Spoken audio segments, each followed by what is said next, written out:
Aí, garotada, tudo bem com vocês? Olha, esse é o início de uma caminhada para o seu sucesso, para a sua vaga na universidade via Enem.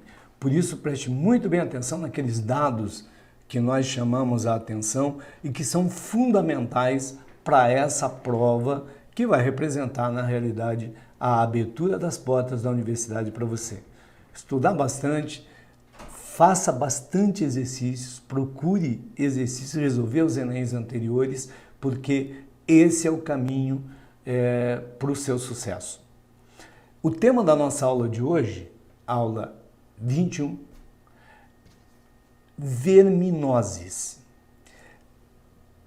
Está escrito no edital do Enem, você pode consultar a cada ano, vão cair parasitoses. Sempre há a cobrança daquelas endemias básicas brasileiras. Endemia, ou mal endêmico, é aquele mal que é típico de algumas regiões do planeta, no caso do Brasil, onde os casos da doença são muito altos. É claro que interessa para todo o país procurar a resolução para esses males, ou pelo menos diminuir a quantidade desses casos. Razão pela qual, todo ano, em toda prova, essas doenças caem. Claro que vai alternando, não cai toda e qualquer doença todo ano. Mas algumas são muito chaves em termos de prova. Por quê? Porque elas representam casos importantes para a população brasileira e tem dado um prejuízo grande para a nação. Das verminoses, a gente vai estudar algumas causadas por plateumintos e outras por nematodas, que ainda em alguns locais do Brasil, em alguns livros, você encontra como nemateumintos. Agora, o que você tem que guardar de cada mal que nós vamos estudar? Primeiro, a forma de contaminação. Se você souber a forma de contaminação, logicamente você vai lembrar da profilaxia. O que é profilaxia? São todas as medidas que nós tomamos para evitar uma doença ou restringir o alastramento de uma doença. Portanto, sempre pedir a profilaxia de uma doença quer saber como evitar. Ora, se você sabe como contamina, não fazendo o que contamina, você sabe como evitar. E uma sintomatologia básica do mal, quer dizer, você tem que conhecer, afinal de contas, essas endemias básicas. Nós começamos a nossa caminhada, repito, com plateumintos e com uma doença que é freguesa de Enem, que é a esquistossomíase americana, ou esquistossomose, ou simplesmente popularmente conhecida como barriga d'água. Portanto, observem agora a tela. Nós estamos então, repito, começando a aula 21, parasitologia e verminoses, e aí está o esquistossoma mansoni. Você pode observar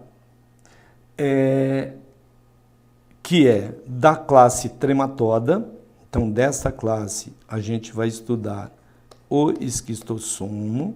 É sempre interessante você saber a classe, nesse caso da verminose. O filo, então, é plateumintos e a classe trematoda. Essa figura é clássica também. Onde você encontrar essa figura, você sabe que é o esquistossoma mansoni, porque você tem aqui o macho. O macho, ele é um pouco mais achatado, contém esse canal ginecóforo, que é um canalzinho onde ele prende a fêmea, que é de natureza mais cilíndrica. Portanto, aqui está a fêmea, aqui está o macho. Quais são as características básicas do esquistossomo? Eles são dioicos. Agora, aqui você tem que prestar atenção num detalhe. O que é ser dioico? É ter a figura do macho e da fêmea. Nos plateumintos, a maioria de animais monóicos, ou seja, hermafroditas, onde o mesmo organismo tem os dois sistemas reprodutores funcionais. No caso do esquistossoma, é uma exceção, ele é dioico, além de ser dioico, tem dimorfismo sexual, conforme você viu na figura, tem uma forma típica masculina e uma forma feminina, onde a gente não confunde visualmente os dois.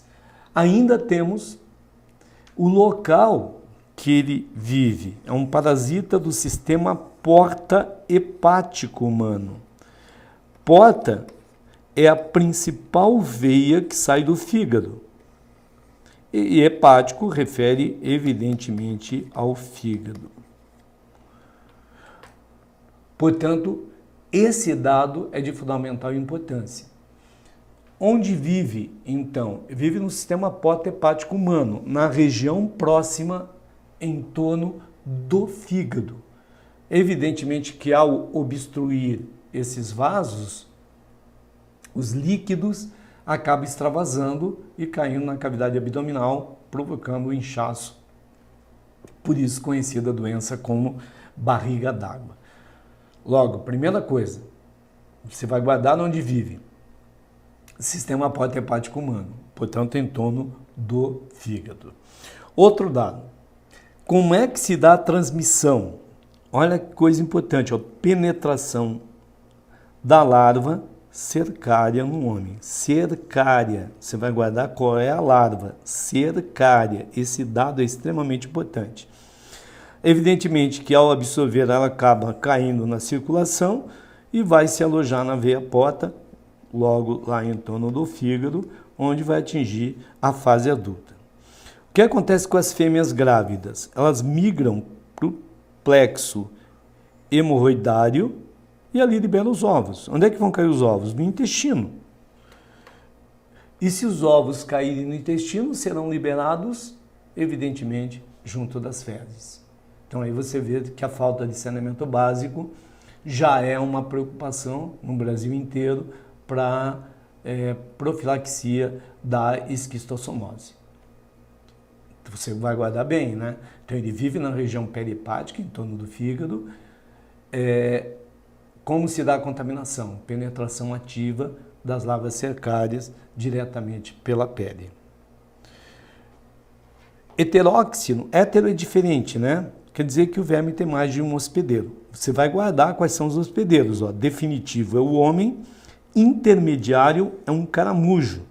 Então tem várias ordens desse caramujo que a gente vai observar na sequência. Aí tem Biofalária, né?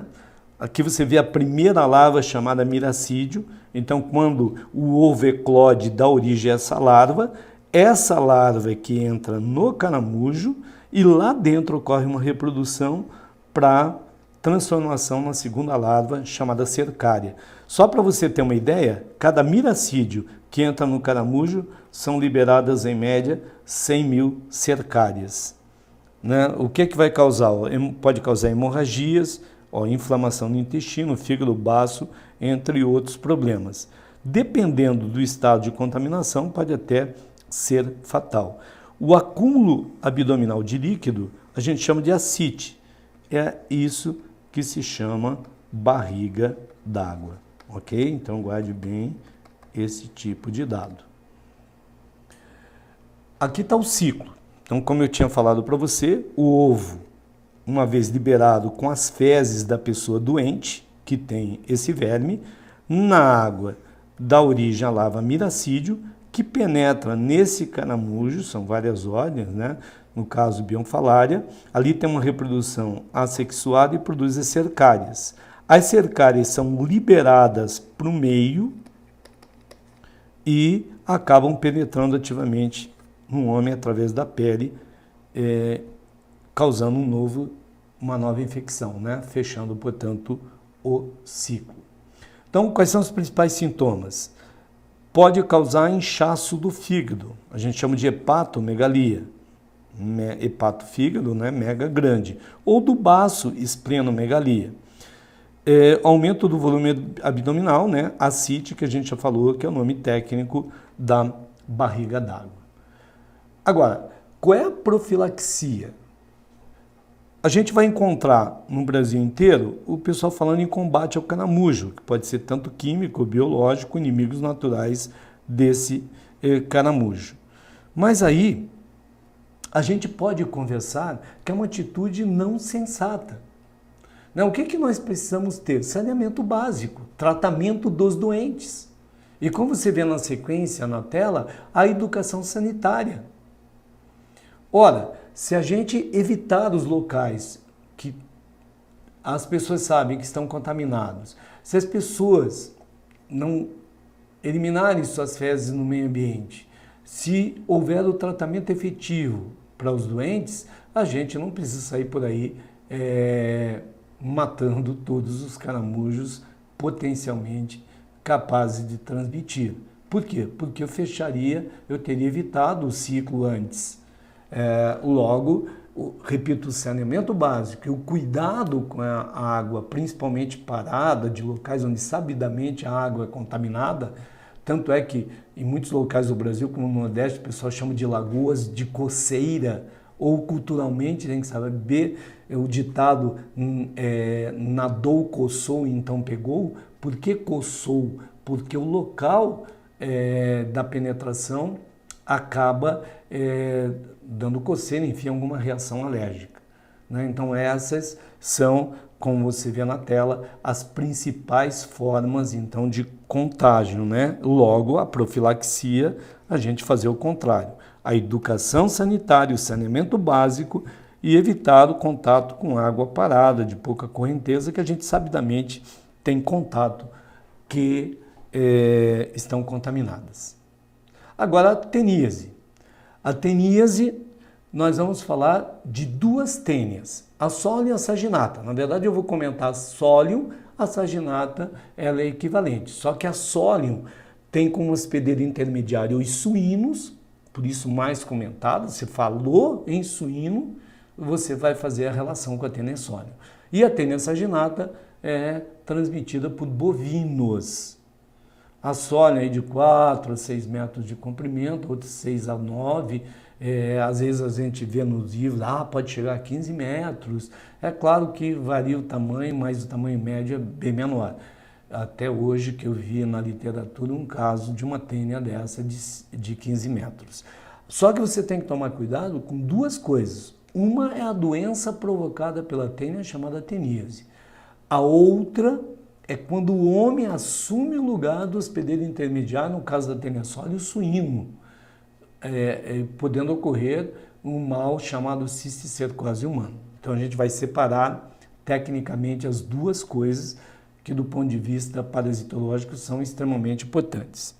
Voltando para a tela, tênia sólio, então aqui a classe da tênia já é outra, não é trematoda, é cestoda, guarda bem a classe, né? A cabeça da tênia está aqui, é ela que fixa no intestino delgado. A cabeça da tênia tem em torno de 1 milímetro de diâmetro e chama escólex. Aqui tem esses ganchos, né, que servem, tudo isso serve para fixação. Ventosa funciona como desentupidor de pia. Logo aqui abaixo você vê o pescoço, que é o colo. Aqui é que estão as células que dão origem ao corpo. Originam o corpo da tênia. Aqui em português, tá? Então nunca esqueça que as células que dão origem ao corpo estão no colo. Novamente heteróxino, né? Quer dizer que tem mais de um hospedeiro. Definitivo o homem, como é o caso da tênia solium. Os suínos representam o hospedeiro intermediário. É claro, se você tiver que escrever em algum lugar qual é o hospedeiro intermediário, escreva suíno. Agora, se aparecer na prova o porco, você aceita o porco, que é um nome popular, né? Mas lembre que, tecnicamente, a gente deveria chamar de suíno. Como ocorre a transmissão? A transmissão ocorre pela ingestão da larva, chamada cisticerco, que vai estar encistada na carne do suíno, na carne do porco, então. A doença, repito, chama teníase. Ora, Na carne de suíno, de porco, é mais fácil a gente verificar que a musculatura contaminada, ela tem umas bolinhas, que o povo chama de pipoquinha, canjiquinha. Por isso, é importante ter toda a fiscalização sanitária nos abatedouros, exatamente para evitar o risco desse contágio com essa larva chamada cisticercos. Vamos continuar? Ó, corpo da tênia, a cabeça a gente já viu que chama escólex, o corpo chama estróbilo e lembra que o pescoço chama colo, onde estão as células que vão dar origem ao estróbilo. O estróbilo vai ser uma fita segmentada. Então, mais perto do pescoço estão os anéis mais jovens, né? Os anéis mais velhos estão por último. Agora, esses proglótides são chamados de jovens, são os primeiros, onde não estão maduros sexualmente. Aí, os maduros ou adultos são os intermediários que terão um sistema reprodutor já desenvolvido. Lembra que ela é hermafrodita ou monóica. E aí você vai guardar o quê? Os primeiros anéis têm a parte masculina funcional e os maduros mais velhos têm a parte feminina funcional. Então essa parte masculina ela degenera e amadurece depois a feminina. Os últimos anéis estarão abarrotados de ovos. Esses anéis abarrotados de ovos são chamados de grávidos. Lembra que a tênia está vivendo no intestino de alguém e em grupos de 3 a 5 proglótides grávidos são eliminados com as fezes do cidadão. Esses ovos vão contaminar o meio ambiente e poderão servir de alimento quando o porco estiver se alimentando. Então você imagina, um ambiente está contaminado, contamina a água, qualquer local, quando o suíno vai se alimentar, acaba se contaminando e o ovo vai desenvolvendo a larva que acaba encistando na musculatura do suíno. Quais são os principais sintomas? Os principais sintomas, você vê na tela, dor abdominal. Existe uma dor muito forte aqui na boca do estômago, que a gente chama dor de fome. Além disso, provoca alteração no apetite, pode ocasionar diarreia, nervosismo, fadiga, irritação e insônia. Então você vê aqui o corpo da tênia, aqui os proglótides, né? Você vê a parte toda reprodutora no interior, e novamente o escólex, que é a cabeça. A profilaxia. Então, primeiro, consumir carne, evidentemente, de abatedouros que tem fiscalização sanitária. Não comer carne crua ou mal cozida. Aqui está o controle sanitário do aquário e construção de fossas. Na prática, novamente, a gente volta ao mesmo ponto. Saneamento básico. Teríamos que ter saneamento básico no país inteiro, coisa que a gente não tem. Aqui você vê o ciclo, né? Então, da tênia saginata, porque aqui está o bovino, o ciclo é idêntico. Aqui o da tênia solium, né? Então você vê a liberação dos ovos com os proglótides grávidos. Esse ovo servindo de alimento, no caso da tênia saginata para o bovino ou para o suíno da tênia solium, vai desenvolver os cisticercos na musculatura, por isso chama de pipoquinha ou canjiquinha. Essa carne contaminada, crua ou mal passada, servindo de alimento para o homem, acaba desenvolvendo no homem a tênia com a doença chamada teníase. Agora, um outro mal que é fantástico e vira uma confusão grande dos estudantes é a cisticercose humana. Quando o homem vai desenvolver essa doença chamada cisticercose? Quando ele ingerir o ovo da tênia solium, não da saginata. Ou seja, sempre que o homem tecnicamente assumir o papel que deveria ser do suíno. Então, é claro, pessoas que têm a doença podem se contaminar diretamente, né? Porque o ovo é liberado junto das fezes, com a higiene mal feita pode se contaminar, ou através de água e alimentos contaminados. Ora, se ingerir o ovo, o que é que vai acontecer? Vai liberar a larva e a larva vai encistar em algum lugar do corpo. Pode ser na musculatura ou, no caso, por um tropismo pelo cérebro. E se encistar no cérebro, a gente chama de neurocisticercose, que é uma forma bastante grave dessa doença. Portanto, qual a sintomatologia básica? Você pode observar aí na tela. Pode causar dor de cabeça, epilepsia, pode levar à morte. Por quê? Porque depende da quantidade de ovos com os quais o indivíduo foi contaminado e quantas larvas irão encistar no cérebro e onde irão encistar. Então a manifestação é bastante diversificada porque depende da quantidade do local. Então pode ser mais ameno ou extremamente grave. E acaba o diagnóstico tardio sendo um fator limitante para buscar o tratamento desse mal. Mas você pode continuar observando, como se dá o contágio. Então, ingestão de ovos e o desenvolvimento da larva cisticerco no homem, por isso chama cisticercose humana. Aí, dependendo do local, se for no cérebro, repito, cisticercose. Repito, essa é a manifestação mais cruel da cisticercose. Então, como é que o indivíduo se contamina com a tênia? Ingerindo carne crua, mal passada, contaminada, contendo larvas. Isso para adquirir a teníase. A cisticercose não é ingerindo carne crua, mal passada, contaminada com as larvas.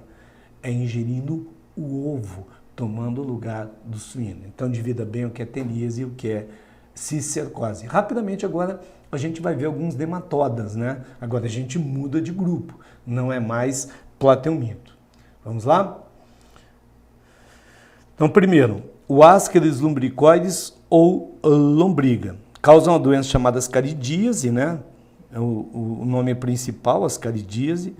Aqui são dioicos, porque muda. Lá nos platelmintos a maioria é monóica, aqui é dioica, né? Com acentuado dimorfismo sexual, só que o verme é monóxino, né? Um só hospedeiro. Como é que se dá a transmissão? Esse dado é extremamente importante para você. Ingestão de ovos embrionados com água e alimentos contaminados. Tá? Então, sempre que alguém estiver doente, eliminar com as fezes os ovos, eles vão, de Ascaris, vão contaminar o meio ambiente. E são ovos extremamente resistentes. Eles podem ficar mais de 6, 7 anos aí no meio sem perder o poder de contaminação. Aí, ingerindo esses ovos acidentalmente com água e alimentos contaminados, vai liberar uma larva no intestino e aí começa um ciclo chamado cardiopulmonar, porque são 4 mudas que esse animal sofre até chegar à fase adulta, de novo, então, no intestino delgado. Ao ser absorvido, ele pega a circulação, então ele passa, por isso a gente chama de ciclo cardiopulmonar ou de luz. Ele sobe, através da circulação, vai ao coração, vai ao pulmão, então pode causar abscesso, dependendo da quantidade, tanto cardíaco, pulmonar, aí vai subir pela tubulação respiratória até a altura da faringe. Quando o indivíduo engasga, faz assim, e acaba engolindo, atingindo a 4ª muda no intestino para virar o verme adulto, que pode chegar a fêmea até 40 centímetros de comprimento. O macho é um pouco menor, chega até 20 e tantos centímetros de comprimento. Tudo bem? Vamos continuar rapidamente lá, porque o nosso tempo é rápido. Aqui você vê o macho e a fêmea. Então aqui está a fêmea, o macho tem essa curvinha, a fêmea termina numa ponta reta, exatamente para ele prender a fêmea durante a cópula, durante a relação sexual. O habitat, então, intestino delgado, né? Aqui está todo o ciclo de vida, conforme a gente viu, ingerindo a larva, o ovo embrionado, vai ao intestino, absorve, aí faz o giro pelo corpo, indo de novo ao sistema respiratório, aí o indivíduo engole e vai ao intestino, onde atinge a forma adulta. Quais são os sintomas? É claro, você imagina um verme cuja fêmea chega a 40 centímetros de comprimento. É muito grande. Então, tiver uma grande quantidade, pode causar obstrução intestinal. E aí pode levar à morte. o povo diz,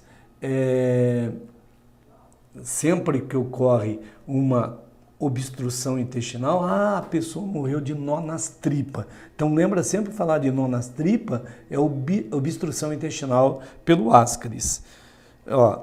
Então lesões e infecções pulmonares, quando estiver subindo várias larvas, né, pode causar reação alérgica, barriga dilatada e até mancha esbranquiçada pelo rosto. Qual é a profilaxia? Saneamento básico. Então você vê que o saneamento básico é geral, nós quebraríamos a maior parte das parasitoses no Brasil se tivéssemos o saneamento básico. Ferver a água, né? Lavar bem alimentos crus, exatamente para a gente se livrar não somente disso, como de outros agentes patogênicos, e educação sanitária, que é exatamente saber isso tudo que eu estou falando para você. Valeu? Lembra que exatamente a questão do Ascaris é extremamente importante, até porque durante a passagem das larvas pelo sistema respiratório pode causar obstrução, principalmente em crianças, levando inclusive a óbito. Então, rapidamente, mais 2 vermes, Necator americanus e Ancylostoma duodenaris. Os dois causam uma doença chamada amarelão. Amarelão. Por quê? Porque o indivíduo fica anêmico. A transmissão é ativa, a penetração da larva, o nome da larva, filarioide, pela pele, que vai fazer também essa fase pulmonar.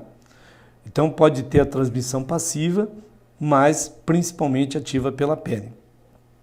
Dioicos também, monóxinos, só o homem hospedeiro desse verme, vive aonde? No intestino delgado.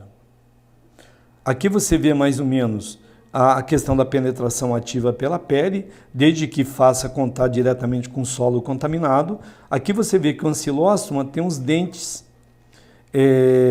já o Necátor tem lâminas cortantes. Por quê? Porque eles fixam no intestino, como você vê aqui, e se alimentam de sangue. Aí você vai entender a sintomatologia. Um tem dentes cortantes, o outro tem lâminas cortantes. Então eles ficam ali ferindo o intestino para se alimentarem de sangue, causando hemorragia. E essa hemorragia acaba levando à anemia. E a anemia leva à pele amarelada, por isso a doença é chamada amarelão. É claro que lá na Europa, quando teve a Revolução Industrial, a exploração do carvão mineral, o pessoal chamava de mal da terra, exatamente porque eles não faziam vínculo com o solo contaminado, mas simplesmente com o trabalho feito diretamente no solo. Ok? Então, sintomatologia, a hemorragia da parede intestinal leva a uma fraqueza e a anemia, né? A anemia causa essa fraqueza e causa a palidez, por isso amarelão. Algo que você tem que guardar sempre, que o Jeca Tatu, personagem do Monteiro Lobato, ele vivia, ele era muito desanimado, né? Muito apático. Por quê? Porque ele sofria de amarelão. Então, normalmente, a gente vai à cultura popular, né? Que você tem que saber que é a doença do Jeca Tatu. Rapidamente, a profilaxia. Então, saneamento básico, mais uma vez, atenção, andar calçado. Então, esse dado já identifica que a gente está trabalhando com esses 2 vermes. E educação sanitária. Por último, você vê a Vuckereria bancroft, hospedeiro definitivo homem, mas o hospedeiro intermediário é mosquito Culex. Então, guarda bem o nome do mosquito. A transmissão, microfilárias liberadas pelo aparelho bucal do mosquito durante a picada. Então, a hora que o mosquito picar a pele de alguém, ele transmite essas microfilárias. E vão para onde? Vão para o sistema linfático. Então, se você voltar aqui, no sistema linfático vai causar obstrução de vasos linfáticos. E o que vai acontecer? Lembra da esquistossomose lá no fígado. A hora que entope o vaso linfático, os líquidos extravasam. Por isso, inchaços, principalmente de membros, né? Braços, pernas, ou até, por exemplo, do saco escrotal ou de mamas. Né? Esse inchaço, que é característico, então, edema linfático, guarda bem isso aqui, edema linfático, causa uma doença chamada elefantíase.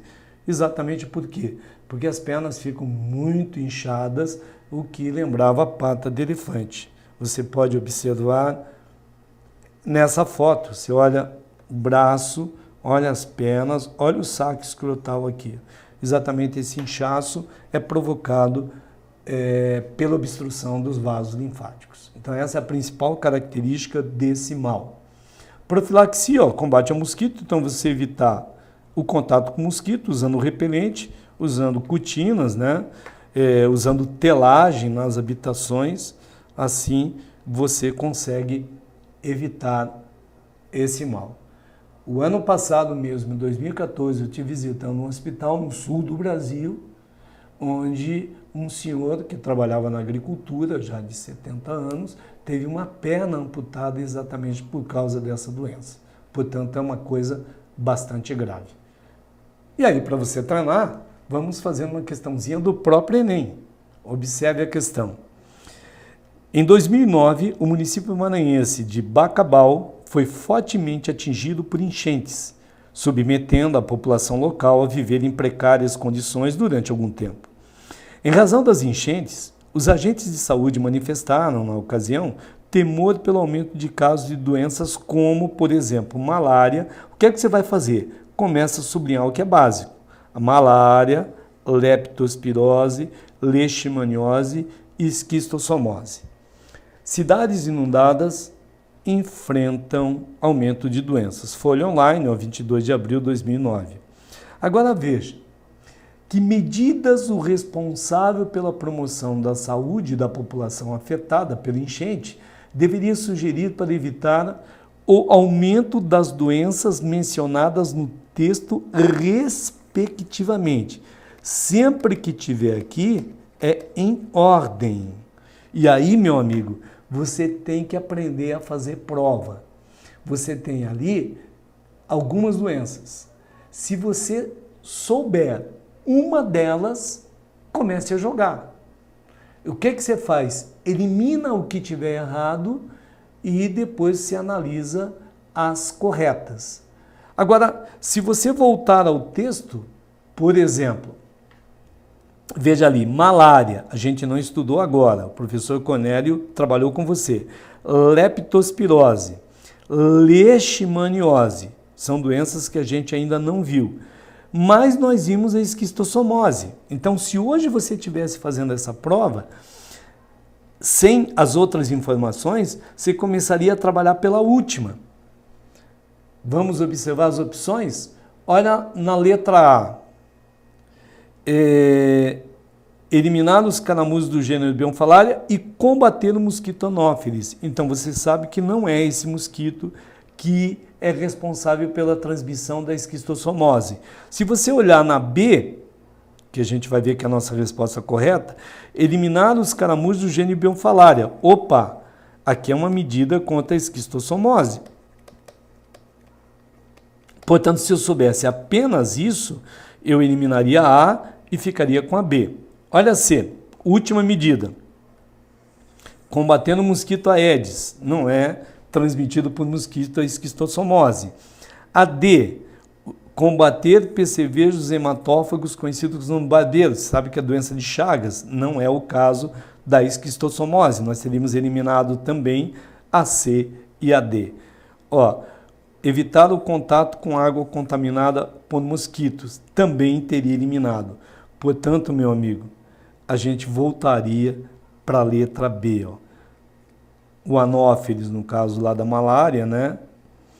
Evitar contato com água suja acumulada pelas enchentes, leptospirose, e o mosquito flebótomo, que é exatamente da leishmaniose.